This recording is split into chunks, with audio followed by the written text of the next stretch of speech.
And Sean Tobin of Mississippi, who is in this race, has the best time in the conference this year. This is Ole Miss taking over the lead, with All-American Robert Domanick taking the lead for Mississippi. And there is Craig Ingalls, who looked very smooth, very comfortable, ran very well in his heats. He spent 2 years plus at North Carolina State.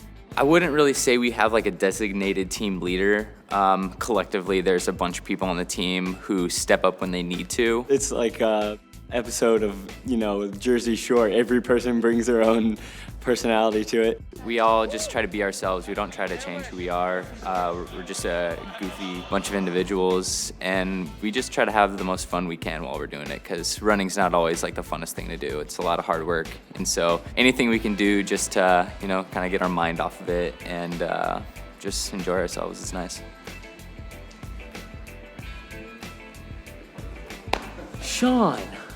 At home, it's kind of like you got your team, your friends. I was lucky to have a great group of guys at home as well that work with me. But here, you live with the guys. You're under the same roof. You eat together. You do absolutely everything together, and that makes a team. You're more than a team. You're a family. I've never seen a team this together and this cohesive. It's really is just one giant puzzle, and if a piece is missing, then you can tell. If you win when you're not friends with someone, who do you get to share it with, But this team, when we win, we share it with each other.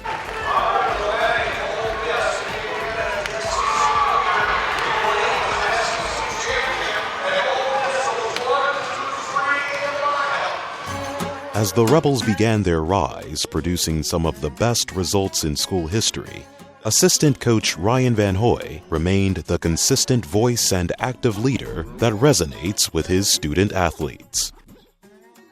Coming in here, my relationship with Coach Van Hoy was a little different. He was my camp counselor, I guess you could say, when I was in high school. And back then, I was a little bit of a troublemaker. Not saying I'm not now, but he thought of me as like a very immature guy, and I looked up to him as like a camp counselor. But now that I'm here at Ole Miss and he's my coach, it's more like a father figure. Ignore everything. All you're doing is racing, all right? Ignore what anyone says, what you hear. Ignore it. He's always been there, supportive. Kind of like Craig has said, he's a father figure to the group, and we have our good times with him and our bad times, but he's there to support us, and he's doing a wonderful job with us. I'm a younger coach, so I still like to joke around. I'm sure one day I'll be old and maybe not as open to some of the jokes, but I think just having a young feel to our program, to our group, knowing that we're here for serious business, but if you get caught in the mundane details all the time, you kind of lose the fun in it, and if you're not having fun, it's going to be hard to really be successful, at least at your highest level. The year before the arrival of Coach Van Hoy to the most beautiful campus in America, a foundation had already begun to take form behind the leadership and determination of two men from different parts of the world. Following their opening indoor season, the Texas native Robert Domanick and Sean Tobin of Ireland were both named to the All-SEC First Team, while Tobin collected the honor of SEC Co-Freshman Runner of the Year. Those two guys have certainly played a special role in this program. They were kind of the first two really big names to come to Ole Miss as, distance athletes. It's Ole Miss. With the foundation of Tobin and Domanick set in place and the addition of Coach Van Hoy to the staff complete, the next piece to be added was Craig Ingalls, whose personality off the track is just as entertaining as his All-American talents on the track. Yeah, Craig certainly brought a lot to our program. Mostly good. This is Craig Ingalls, who's really blossomed this year as a sophomore. He has run extraordinarily well. He's run 1:46, getting his 800-meter time down to personal best territory. And he's got speed. They'll have to contend with him. He brings a light approach and just a light and sense of humor to our program, which has been good to keep things fresh. And, it's always something happening that might make me mad 1 minute, but I'm laughing about 5 minutes later. No, Gilly gets kind of scared of the windows. He doesn't like heights and darkness. So he sleeps in the bathroom over there. But certainly having a history with Craig, I kind of knew that up front, so I knew what I was getting myself into. How now, brown cow? With that said, he's certainly matured quite a bit in the year that he's been with us. Obviously his running has improved quite a bit, but I think on a personal level, he's also someone that people on the team look up to. He sets an example that people can follow, which may not have been the case initially, but he's put himself in a position now where, he's certainly one of our leaders. Adding another element to the distance team was fifth-year transfer and three-time All-ACC performer Ryan Walling. I had Coach Van Hoy as a coach at UNC my freshman year, and when it came time to look for spots for a fifth year, kind of was a no-brainer to look here. I had one of my best years of college under Van Hoy. He just broke it down and said, if we've had success before and if we want to have it again, trust me and we can do it. And at the end of the day, he was right. I mean, I put all my eggs in his basket, and it was exactly what I hoped it would be. Walling's brought a level of maturity to the program. For him, this is his final year, and so it's basically a make or break type of scenario for him. There is no next year, there is no next season. I think his mentality and his approach is to pour everything he's got into this final year, and so I think other people on the team can sense that and see kind of how he carries himself on a day-to-day basis, and it's really helped kind of elevate just the professionalism of our group. I was down in Jacksonville last year for regionals with Craig and Robert and Trevor, and watching them all make nationals was incredible. It made me reassured that I made the right decision. The success they've had here in their time at Ole Miss it was something that I really wanted to emulate. Ole Miss, bring them home. Competing in his first ever SEC championships, Walling would not only help the Rebels sweep every men's distance event at the Randall Tyson Track Center that weekend, he would become the first Rebel to ever win 2 individual titles at an SEC indoor meet.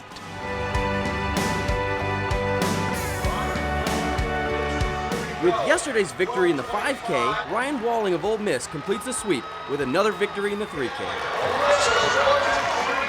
Honestly, a nice surprise, I think, even for him. Coming in, he never won a conference title in anything. I mean, it was, honestly, it took a while to process it. I never had a chance to win a conference title in any level of running before, and to win 2 in the same weekend, it was a dream come true. My teammates just supported me the whole way, and to have my parents there, it was honestly all I could have asked for out of that weekend. For him to win the 3K the first night and to really break the race open the way that he did, it's what ensured a 1-2-3 finish for us. To walk into the SEC and leave as the guy that scored the most points individually in the whole meet, that certainly says something about him. You kind of think about every great moment you've had in running across your whole career and how they just pale in comparison to that moment. Looking back after the 3K and seeing Sean and Wes right behind me, you don't get many moments like that in running, and I just tried to take full advantage of it. It was pretty special.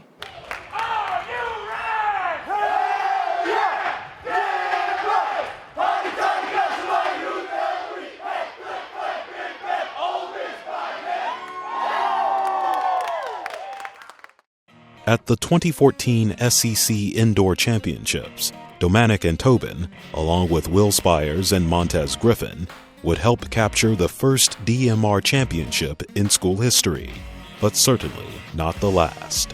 Those were the 2 bedrocks that we built everything else around. And so to have those guys win the first championship definitely was cool to kind of think, those are the guys that really helped to turn around what we were doing. Just winning that as a team was just the first bit of team success we got to taste. The following year at Kentucky, the Rebels would send out an entirely different group of runners, yet still walked out with the same taste as SEC champions.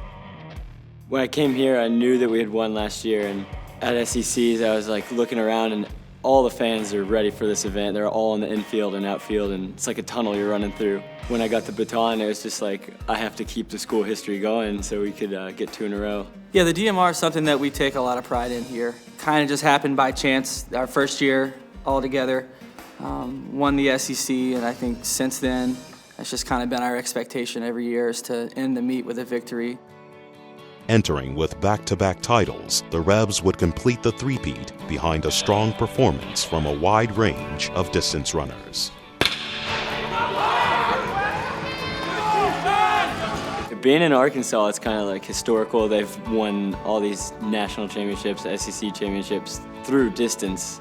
And to go into their building and to shut them out almost completely, I'm sure they scored like 5 points in distance, and we scored something like 70.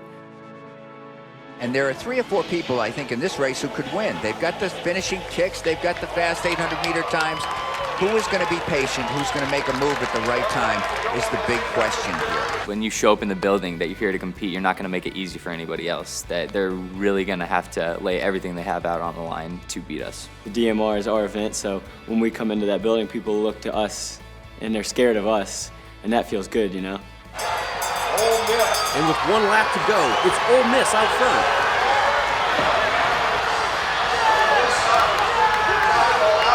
For the 3rd straight year, the Rebels of Ole Miss are the champions of the DMR. Both the wins this year and last year were like the pinnacles of my running career, you know? The first year, we were just like, you know what, we have a chance to win it. We hope we're going to win, but this year it's like, there's not a chance we're not going to win it. 3 DMRs in a row it's a pretty high standard to set for the rest of the SEC.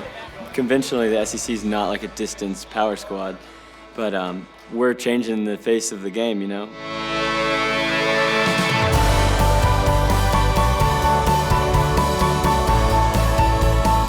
Indoor this year was the first time we actually showed, with Walling getting 7th in the 5K and us getting, the DMR team getting 3rd, was finally us establishing ourselves. And that's something that, you know, we've been hoping to be relevant in on a national level as well. So I think finally making it to NCAAs in that event, finishing 3rd.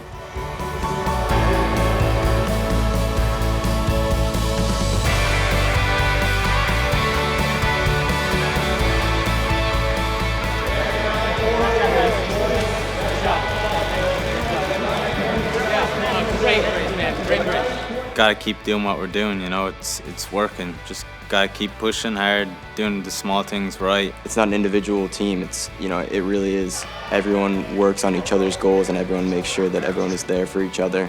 We're definitely there. We're ready to take the next step, and all the talent's there, the fitness is there. This outdoor season, we're gonna prove that to everyone, and I think the NCAA is gonna be very impressed with Ole Miss this year.